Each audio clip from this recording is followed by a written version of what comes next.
Today I will be discussing about osteoradionecrosis. Osteoradionecrosis is a severe chronic condition that arises following high-dose radiation therapy, typically administered for head and neck cancers. It represents an acute form of osteomyelitis characterized by chronic painful infection, bone necrosis, and in advanced cases, permanent deformity.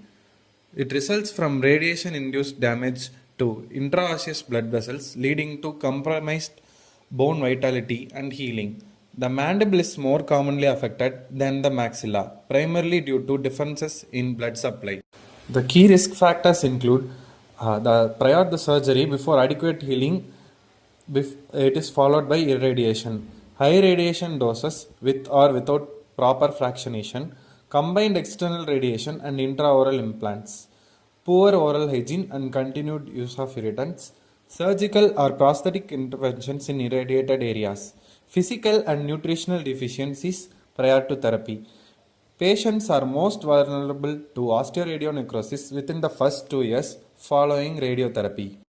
Now, let's discuss how osteoradionecrosis presents clinically, categorized into early, established, and advanced stages. Early clinical features. Pain. The pain is persistent, deep-seated pain in the affected area, often resistant to analgesics. Mucosal ulceration. Non-healing ulcers in the oral mucosa overlying the irradiated bone. Bone exposure. Small areas of exposed necrotic bone may be visible. Swelling, localized soft tissue swelling and erythema. Established clinical features: exposed bone, fetid odor, suppuration, trismus, pathological fracture, and sequestration. Advanced clinical features: orocutaneous fistula, abnormal connection between the oral cavity and the skin, extensive bone destruction. This can result in facial deformity. Functional difficulties such as mastication and swallowing are affected. Systemic symptoms. Advanced infections may present with fever and malaise. Histopathology. There is destruction of osteocytes, that is, the bone structural cells are lost. There is absence of osteoblasts, which is resulting in the lack of new bone or osteoid formation. There are fibrous changes in blood vessels.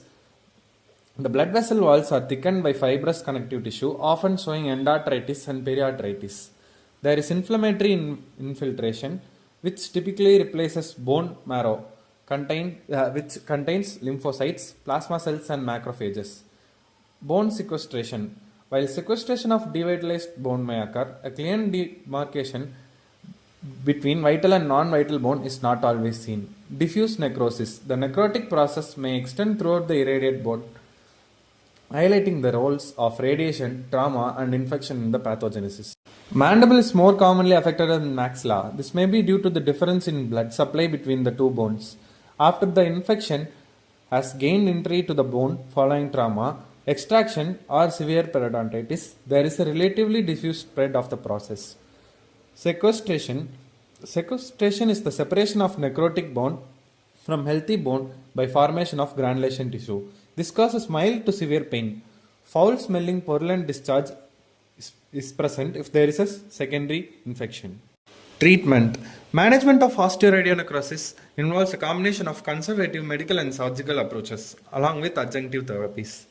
Conservative management. Oral hygiene. Maintaining meticulous oral care to reduce infection risk. Medications. Use of analgesics for pain relief and antibiotics for infection control. Local care. Gentle debridement and antiseptic mouth rinses. Nutritional support. Ensuring adequate nutrition to promote healing. Medical management. Hyperbaric oxygen therapy. This enhances tissue oxygenation and promotes angiogenesis. Pentoxifylline and tocopherol therapy. This is used to improve the blood flow and reduce fibrosis. Surgical management. For advanced or affected cases, sequestromy, which is the removal of necrotic bone to limit infection spread, can be done. Debridement, surgical removal of infected and non-viable tissues. Resection and reconstruction. In severe cases, resection of affected bone followed by reconstruction using vascularized free flaps like the fibula, scapula, or radial forearm flaps. Mandibular reconstruction. Bone grafts or alloplastic materials may be used to restore function and aesthetics. Soft tissue management. Flap coverage, including local, regional, or free flaps, provides well vascularized soft tissue support.